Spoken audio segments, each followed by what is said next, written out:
Shalom and greetings, friends. Thank you for clicking on part 2, titled The Orthodox Jewish Calendar. And if you haven't listened to part 1, I want to encourage you to please go back and listen to it. Same title, but part 1, where I covered a lot of important information, a lot of background, a lot of introduction into this very important topic, including the importance of restoring truth when truth is available, when it's time to restore. And as we enter this information age, as we've been going along for a while now in this information age, knowledge has been increasing. Information has been increasing, and having information available to us, old information, historical, credible historical information is available to us today like it wasn't before in past centuries, especially. From the 4th century all through the Dark Ages, a lot of people didn't have even the scriptures in their own language, in their own native tongue.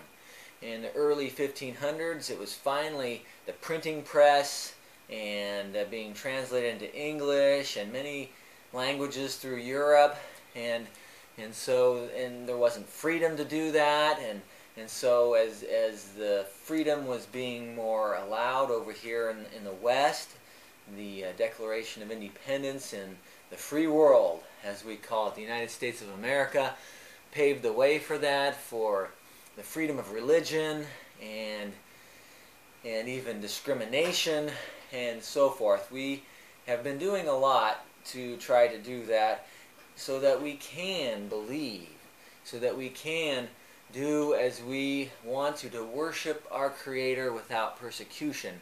Now, according to prophecies, that's not going to last all that long, but let's enjoy it while we have it, in the time of restoring knowledge and information.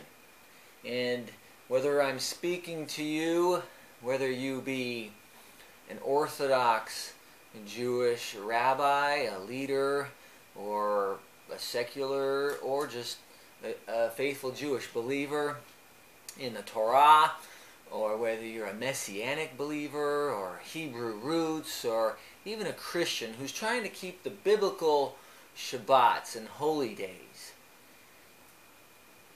are we keeping them as we could to do even better than we've done in the past? Can we improve in our walk and in our faithfulness, even according to His appointed times, the dates that He has invited us to, that He has appointed for special meanings and special purposes? And I covered that in a lot more detail in part 1. But if you're not willing to do it, then He will use somebody else. He will even raise up stones if He has to. He will use a foolish people, a rebellious people, and bring them to repentance, to provoke us to jealousy, as even in Deuteronomy, or we say in Hebrew Devarim, chapter 32 and verse 21. And in part 1 I pointed out in this video teachings in the Brit Hadashah, it's brought out in Romans and in Acts, in those books, and how He will provoke us to jealousy. If we know better and we just drop the ball or put it on the shelf and not use it and run with it and help turn many people to righteousness through His Word and through His truth, then He will use somebody else. And so I want to encourage you, if you do know better, and this topic is for those who are at least keeping the weekly Shabbats. And if you're keeping the weekly Shabbats and you're not keeping the annual ones or the new moons, or maybe you're keeping the festivals and the weekly Shabbats, but not the new moons, and you go to Colossians chapter 2, now the Protestant view of Colossians chapter 2 verses 16 and 17 is, don't let anybody judge you on your Shabbats, your weekly ones, your festivals, and your new moons, for they are a shadow of things to come, but let the body of the Messiah judge you on these things.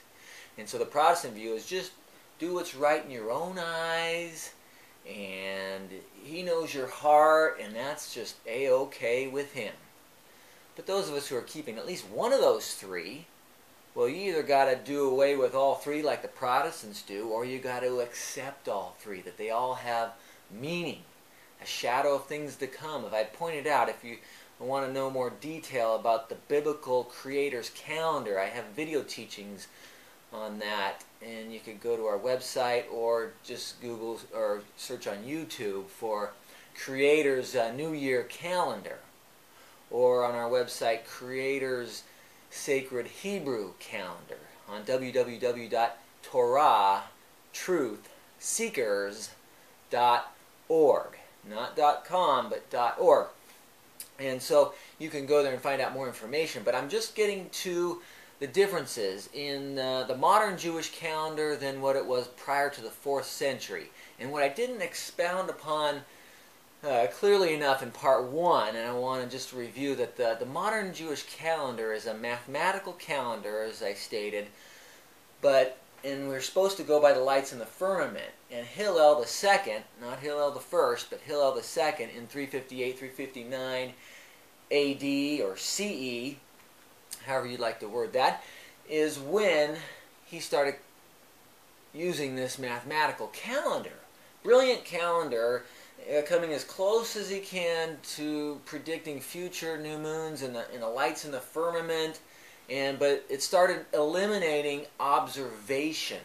So here we need to have observation of these lights in the firmament, as I pointed out in the other video teachings in Genesis, Bereshit 1:14. It says that these flags, these signs are flags, beacons, and I covered in more detail how they are to be observed from here on earth.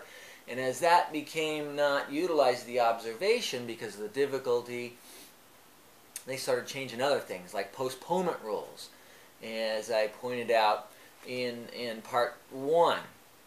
I talked about the postponement rules of the fall holy days to eliminate 48-hour Shabbats.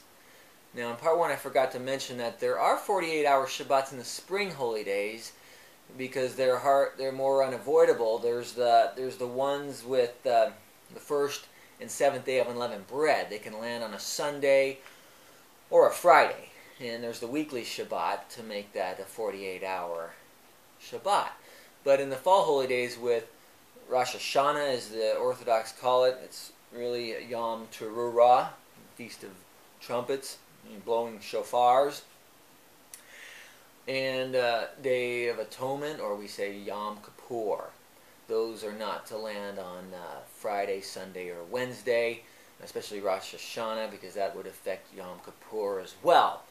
So they've made these postponement rules that didn't exist, and I gave in part 1, in the Talmud, you'll see that by the 2nd century, those postponement rules weren't even in the 1st and 2nd century, so they had to come later, after the Mishnah was completed at the end of the 2nd century. And so I was finishing off with the 19-year time cycles. That was another way to add a 13th month that did not exist prior to the 4th century, because when you count 12 new moons, from a full cycle of the moon is 29 and a half days. So after 12, you have about 11 days short of a full year. So every once in a while, you have to add a 13th month. Now, in the Islamic calendar, they don't do that. So they have their festivals, their holy days, cycling through the different seasons of the year. But the Hebrews always kept the biblical holy days that Moses, and as you read in Leviticus 23 and onward about the holy days. But they were prophesied all the way back and ordained and appointed by the Creator in Genesis 1:14, as I also pointed out in the other teaching. But these 19-year time cycles are plugged in a 13th month at certain times, year 3, 6, 8, 11, 14, 17, and 19 of a 19-year time cycle, where before that it was simply agricultural conditions. And so this mathematical calendar, like I said earlier in part 1, it served a good purpose during the Dark Ages and during times when Israel didn't have the nation over there and the ability to go by the agricultural conditions. However, there's always the lights in the firmament. And as you understand the scriptures on that, you could still determine your days for weekly Shabbats, your months based on the new moons, and also your years based upon the equinoxes and the best you could. And this mathematical calendar helped people keep in sync. But now we have so much information, and the Creator has restored the nation of Israel since 1948, so we can even restore the agricultural conditions that are quite diverse around the world. The lights in the firmament aren't so diverse. You can all be in sync within the same 24-hour period, but agricultural conditions can be quite different. So we need the land of Israel to restore that, and to be able to determine the barley there in the land of Israel during the spring, and to be in sync, and to let the 13th months happen according to the creation, and not so much just a mathematical formula only. So we're restoring these things nowadays, and the Karaites, the Jewish Karaites, have been doing this for a while now as well, and they're a credible source on a lot of this information. Although my research, I went to local synagogues and Jewish encyclopedias and libraries, Jewish libraries, at the Jewish community centers, and I dug up my own information from the Jewish people themselves on these changes in the calendar. As we see the third point, so I discussed the postponement rules that didn't exist before the 4th century, the 19-year time cycles, adding the 13th months were not there, and also the molads with a new moon, a conjunction. The definition has changed. So in ancient times, prior to the 4th century, it was based upon the observation of the crescent moon in the sky. And the moon goes through a cycle, and if in case you're not familiar with this, please bear with me as I describe it. So say the middle of the month, we have a full moon, like a big circle moon we see in the sky. And as it starts waning, the moon gets smaller and smaller and smaller, and pretty soon it's a little crescent. And it's a little crescent in the sky, like a little letter C, and then disappears for up to 72 hours. It's called a black moon or a dark moon, because the reflection of the sun is not bouncing off it directly, bouncing in to where we could see it here on Earth. And so then that crescent reappears on a different side of the moon. So it appears after sunset. It actually disappears at sunrise, and then it's dark, and then the rebirth happens after sunset. You could, at least observing from here on Earth, you can observe it for the first time each month just after sunset, as long as there's no high mountains or objects or obstacles or clouds that would block where that moon is. It always follows the sun on the sunset in the general area on the western horizon, so you can see the sunset and then look in that general direction and see the crescent going down, and it follows it. Usually it has to set at least 30 or more minutes after the sun. And there's ways to predict that nowadays to help us accurately plan ahead and be better prepared. Or we count 29, 30 days, from the previous new moon, because the months are 29 or 30 days. But what the Jewish calendar goes by today is the middle of that black or dark moon, that 72-hour period when you can't see anything of the moon. They've mathematically calculated the center of that. And most of your calendars, if you get secular calendars out and it says, give you a little picture of a full moon, then it says the new moon. Usually it's the invisible. That's called the average earthly molad, or new moon. And so as we research history and we want to go on the appointed times that our Creator has set, then we have to look to the way it was done in the 1st century faithful believers, the Sanhedrin, that everyone was following in those days in determining the new moons, and there was no disagreement at that time in determining those new moons. And even prior to that, you know, when the temple was going and before it was destroyed, we can see the way they did these things. And so, but a lot of people will want to stick to the mathematical calendar because it's more convenient. It's easy. It's easier for building bigger churches and having more unity and having more believers. But as we see in the scriptures, numbers are not the most important thing. They are important. It's good to have bigger families, bigger homes, bigger congregations, more people to fellowship and believe with. But it doesn't always happen. And we see it as through the examples in the scriptures, often the true believers can be quite alone, and sometimes it's hard to find others who believe as we do. But we can still encourage one another. Now we have like an internet and other ways to keep in touch with people, and video streaming and Skype and Google Talk and other ways to correspond. But getting back to the molads, they went from being visible crescents to invisible, a mathematical, invisible, calculated calendar. And so we as believers want to go by the beacons that are in the sky, the omens, the flags, the signs, as it says in Genesis 1:14. And if we're not doing it the way He says to do it, when He expects us to do it, and when much is given to us, much is expected. When little is given to us, then a lot less is expected. There's a whole lot more grace, and as long as we're doing the best we can on what we've been given and what we know, that's what He expects. We're innocent.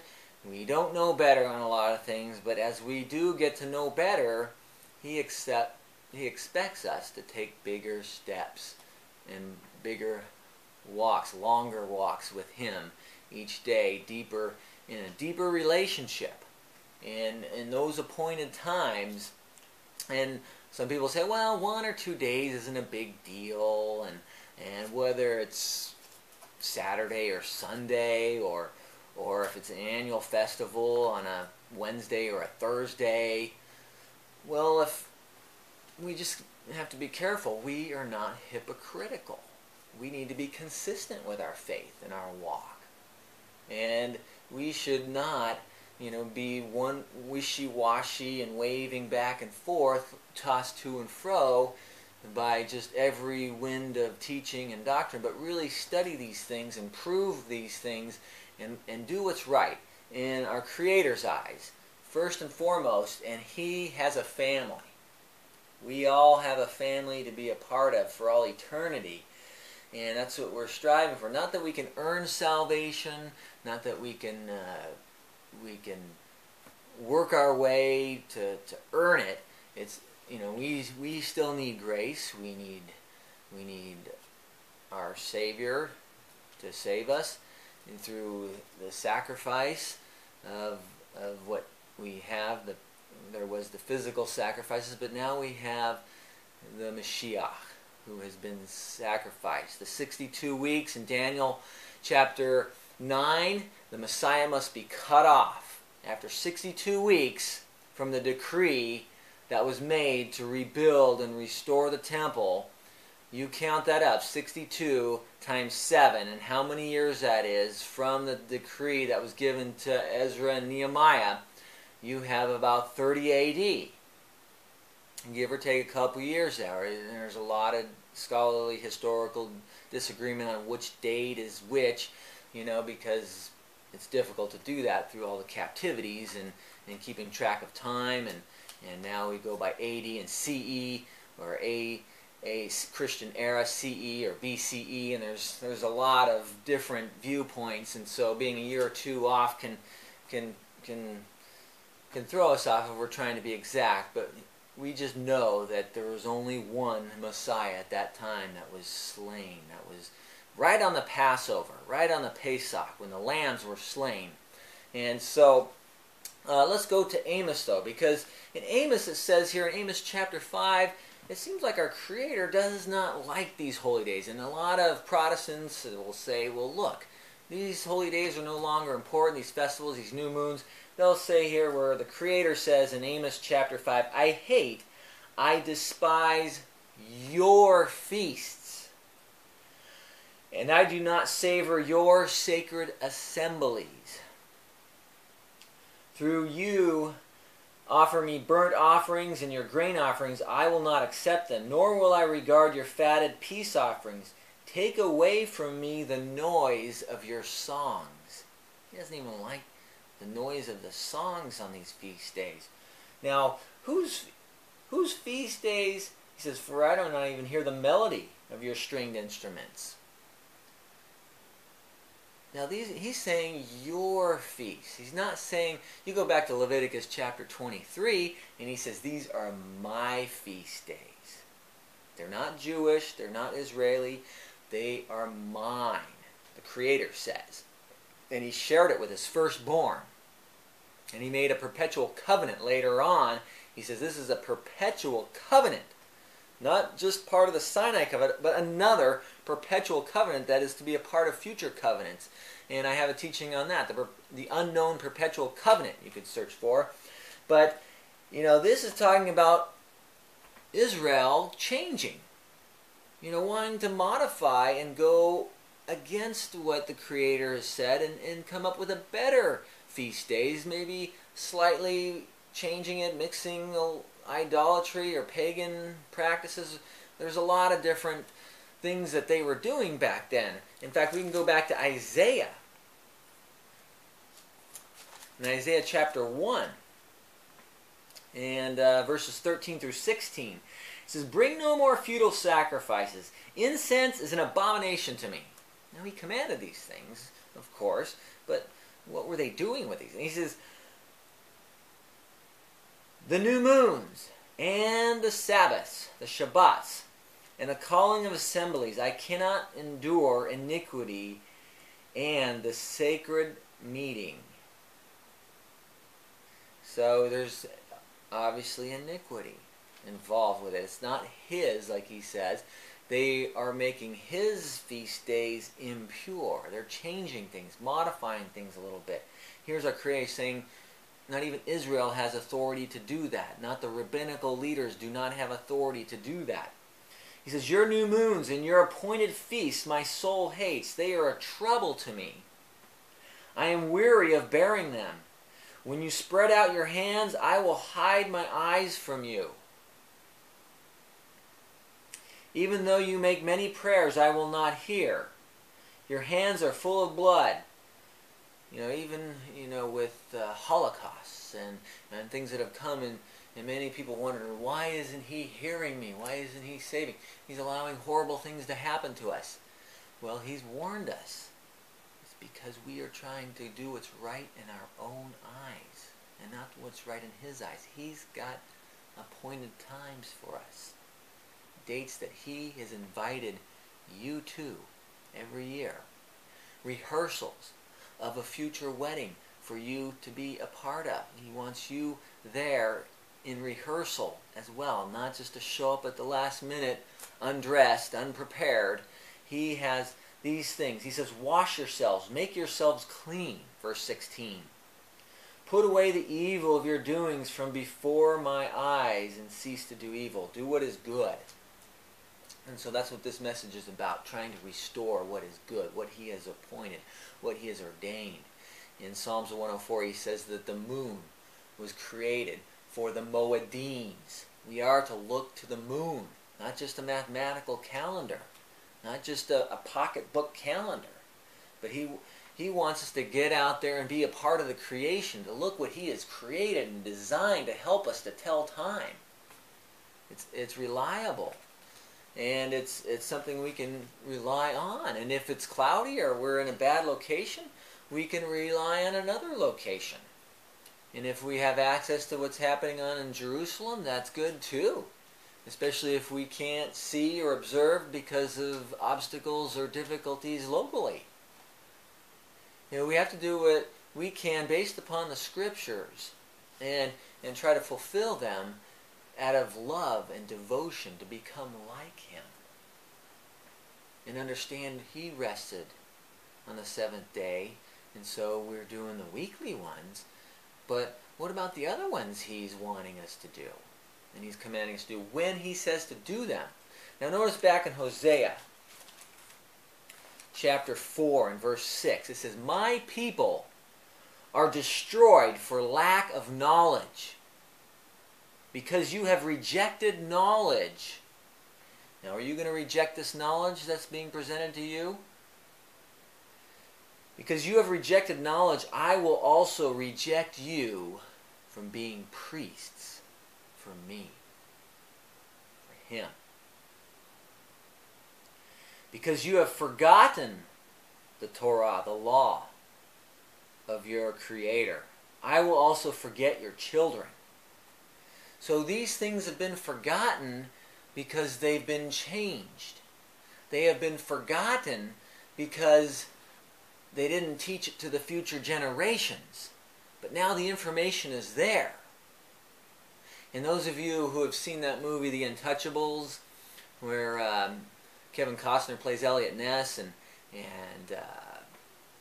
Sean Connery at the end of his life there in the movie, he says to Elliot Ness, "You've got," something like this, I'm paraphrasing, he says, "You got the information. Now what are you going to do about it?"